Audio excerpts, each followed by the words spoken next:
Okay, here's a recap of the Berwick Planning Board's meeting for Thursday, June 5th. It was a regular meeting.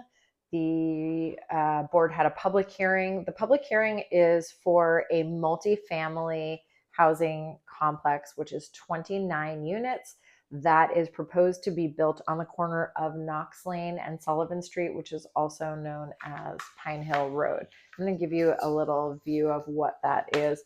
So this is actually the Knox Lane, and then this is Pine Hill Road. There's like this little house on the corner there that was renovated and sold a few years ago, and then this is where the building will be. So that's that. And then I'll give you an idea of what it looks like. So this was a public hearing. It was the board's opportunity to hear from the public about their concerns. So this would be the front of the building. 29 units, and that is going to be affordable housing with the new LD 2003 law.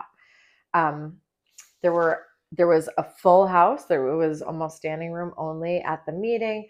The first abutter to speak was Sandy Sokol. She had a lot of questions. She compiled all the questions for the residents. I'm just going to run through those so you can hear what questions the residents had.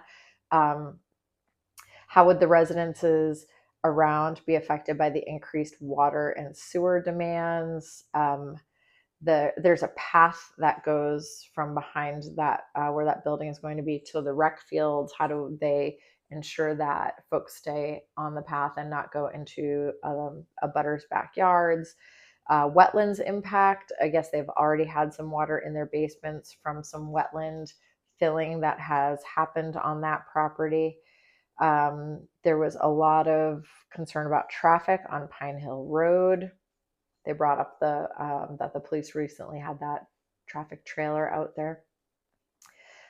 There is a lot of Japanese knotweed out there. They were asking about how would that be eradicated.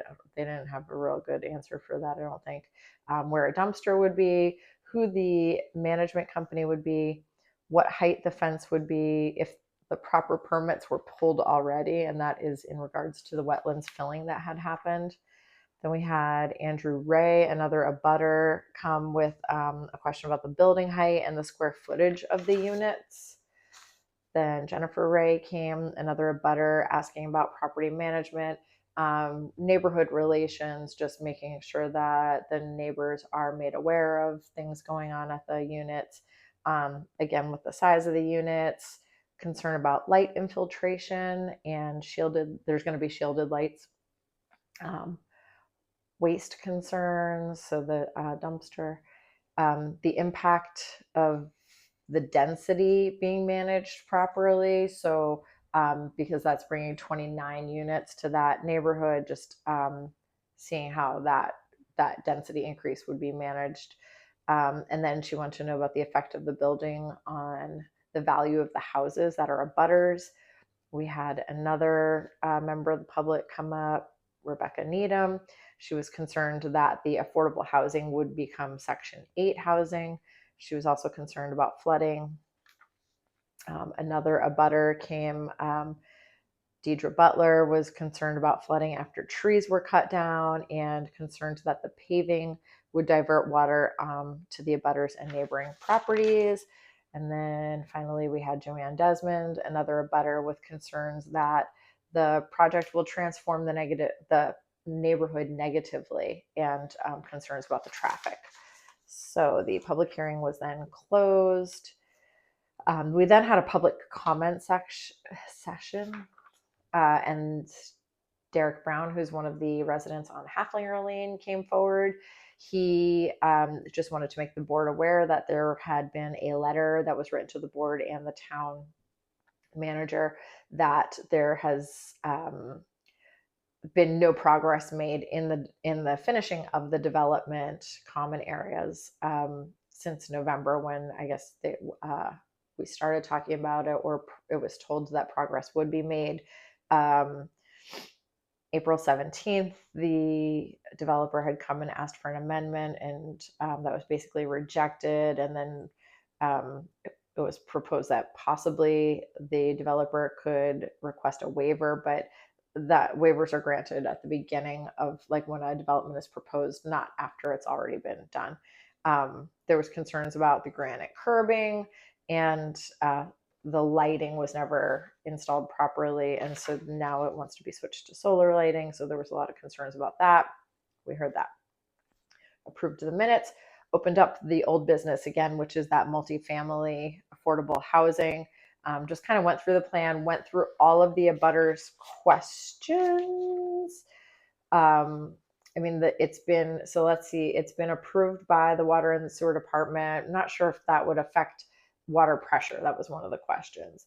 The path was completed 5 years ago. So if people have been not straying off the path in that time, they didn't think that that would be a problem.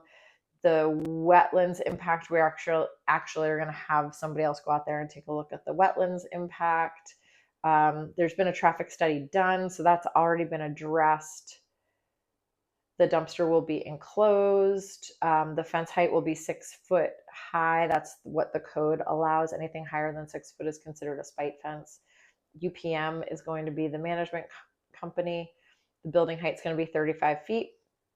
The square footage of the units isn't solidified yet, but the studios, they think, are going to be about 300, and the largest unit will be about 675 square feet. The lights will be shielded, and they're going to make it as dark as possible. The flooding has been attributed to climate change, according to the engineers. The effect on the value of the houses around, there isn't, when determining the value of a home, there isn't a calculation for, is there an apartment building nearby? There's not, there isn't a, oh yes, there is. So take this much money off the value. That's not really how that works. Would it affect marketability? Absolutely. Can we put a monetary value on that? No. So there was no vote on that. We asked them to come back with some changes, and so that we could do findings of fact, conditions of approval, and have somebody else do a review. There was actually 2 third-party reviews on this already. So that was good. And then the board talked about Article 13. Let's get to that, which is the performance guarantees. So this is if a developer comes forward and wants to make a development, how do we guarantee that they're going to finish this development and be financially responsible and finish it as per the plan that the board and the town has agreed on? So we talked a little bit about that. We're going to be looking a lot closer at that since that has become a little bit of a problem for us. There are types of guarantees. It's in our subdivision regulations. It's called Article 13 if you'd like to look it up. But one thing that we didn't get on Haflinger was we got 2, and I say we, I was not on the board. They got 2 letters of credit, but they're not irrevocable letters of credit. So what the performance guarantee says is that we could ask for an irrevocable letter of credit from a licensed financial institution that establishes funding for the construction of the subdivision, from which the municipality may draw if construction is inadequate. And then it needs to be approved by the municipal officers or town manager. And that's something that wasn't done, and that's something that probably should have been done so that the town could now go in and finish, do the granite curbing, do the proper lighting as per the plan, put the final coat on the road, and then the people of Haflinger can go to the select board and ask the road to be adopted by the town. But at this point, they can't do that because the subdivision's not even finished. So that was that. We talked about having a regular meeting for June 16th because our next meeting is going to be is not happening because of a holiday. And so June 26th, we possibly are having a meeting. That is your planning board meeting in less than 10 minutes.